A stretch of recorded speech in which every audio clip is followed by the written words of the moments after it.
हिंदू मुस्लिम के प्रतीक हमारे बड़े भाई मुफ्ती अब्बासी साहब और हिंदू मुस्लिम के लिए रोड से लेकर और हर जगह लड़ाई लड़ने वाले हमारे भाई गामा भाई मनमोहन गामा साहब हमारे बीच में हैं।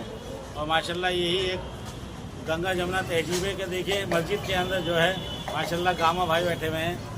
और उन चुनटियों को समझना चाहिए जो नफरत फैलाने का काम करते हैं कि यहाँ मोहब्बत फैलाने का काम करते हैं। मस्जिद के अंदर बैठे हुए हैं। रमज़ान का मुबारक महीना चल रहा है माशाल्लाह। रफा भाई सब बताइए आज। अस्सलाम वालेकुम जी। मोहतरम दोस्तों को मुबारक महीना रमज़ान का है। रमज़ान के महीने में बरकत नाजिल होती है, अल्लाह की रहमत नाजिल होती है और ये भाईचारे का पैगाम लेके आता है रमज़ान का महीना। और ये कहता है कि जितना आपसे हो सकता है अल्लाह की इबादत करो, अल्लाह के नेक बंदों पर, अल्लाह के गरीब बंदों पर उनकी खिदमत करो, मदद करो और उनके काम आओ ताकि गरीबों की मदद हो सके और गरीबों के मतलब रोज़ा खुल सके और वो भी मतलब ये अपनी ज़िंदगी को सुकून और चैन के साथ गुजार सके। तो मुफ्ती अब्बासी जैसे भाई ने एक कदम उठाया है कि जहाँ तक भी मेरी नज़र जाएगी मैं किसी भी गरीब को उसको मतलब ये हद से मतलब ये उसको पहुँचाऊँगा और उसको गरीब जितनी मेरी मदद हो सकती है उसकी मदद करूँगा। मैं उसके काम आऊँगा ताकि उसके बच्चों की भी रोजी हो सके।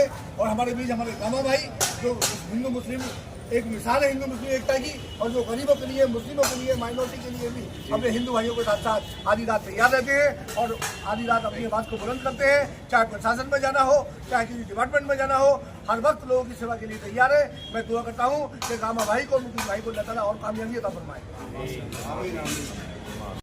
किस्मत वाले वो होते हैं जो मंदिर और मस्जिद के करीब बैठ करके अच्छाई की बात करते हैं, क्योंकि मस्जिद में वही लोग जाते हैं जो खुदा की इबादत करते हैं।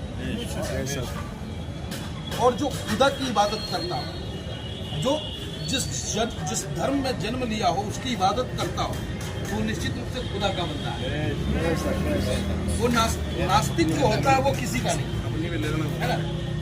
और मेरे बड़े भाई मुफ्ती अब्बासी साहब, ये माह रमज़ान का पवित्र मुबारक महीना है और इसको हजरत मोहम्मद पैगंबर साहब ने कहा था कि मैं बसंत हूँ, मैं बसंत हूँ।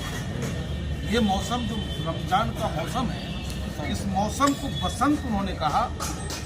और इस मौसम में कोई भूखा न रह जाए। आपको भगवान ने, अल्लाह ताला ने जितनी ताकत दी है, उस ताकत से अगर आप लोगों की मदद करते हैं, कमजोरों की, मजलूमों की, गरीबों की, तो और आपका बरकत बढ़ता है। हजरत मोहम्मद पैगंबर साहब से एक साहिब ने पूछा कि साहब जिसके पास कुछ नहीं हो वो क्या करे, वो क्या करे। उन्होंने कहा कुछ नहीं है तो किसी को भी एक खजूर और एक गिलास पानी लेकर के उसका इफ्तार वो करा सकता है, उसे वो पूरा सवाब मिलता है। और माह रमज़ान में इबादत के साथ साथ आप हो सकता है आप अस्वस्थ हो, नहीं कर पा रहे हैं, आप रोज़ा नहीं रख पा रहे हैं, उसकी भी गुनाह की माफ़ी उन्होंने दी है। लेकिन वो माफ़ी तब दी है कि आप ठीक है रमज़ान नहीं रख पा रहे, लेकिन जो ताकत आपके पास है आप अपनी ज़रूरतों में से भी खर्चा कटौती कर दो। अगर आप रोज़ाना 10 रुपये खर्च करते हो तो माह रमज़ान में आप खुद पे 5 रुपये खर्च करो और उस 5 रुपया को, जैसे कि गफ्फार साहब ने कहा कि उस जगह तक रोशनी पहुंचाने का प्रयास करें आप जहां पे अंधेरा हो। और मेरे मुकीद भैया तो ऐसे भैया है, और हजरत मोहम्मद पैगंबर साहब ने भी कहा है, उन्होंने कहा है कि मदद करते वक्त आप जाति और धर्म नहीं देखेंगे। अगर वो गरीब किसी भी जाति का है, आप उसके निवाला की व्यवस्था कर दे, मैं खुश हो जाऊंगा।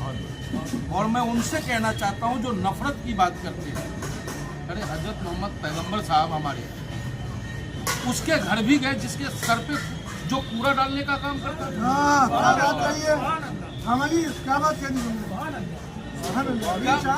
कहाँ से मेरा इस्लाम नफरत की पाठ सिखलाता है। वो तो उस महिला को ढूंढते हुए पहुंच गए उसके घर में, पूरा डाल दीजिए कि भाई आज पूरा क्यों नहीं हमारे सर पड़ा। उन नफरतियों को समझना होगा।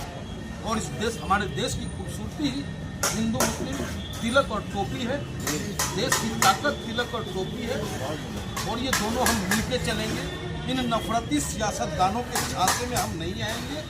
और ये इस पवित्र जगह पे बैठ करके ये पंडित मनमोहन झा गामा वचन देता है कि इंसानियत के लिए मरना पसंद करेगा, लेकिन इंसानियत को खत्म नहीं होने देगा। और आज जो गामा आपका जो कुछ भी है, कहते हैं कि हीरा कांच की तरह होता है, लेकिन उसको परखने वाला चाहिए। तो अगर आज गामा कहीं जाकर के किसी की मदद कर पाता है, भैया को पता है कि कुरान खानी को लेकर कितना बड़ा हंगामा हुआ, और फिरदौस मस्जिद के मौलाना साहब को अभी मैं बाइज्जत में थाने से बाहर लेके आया।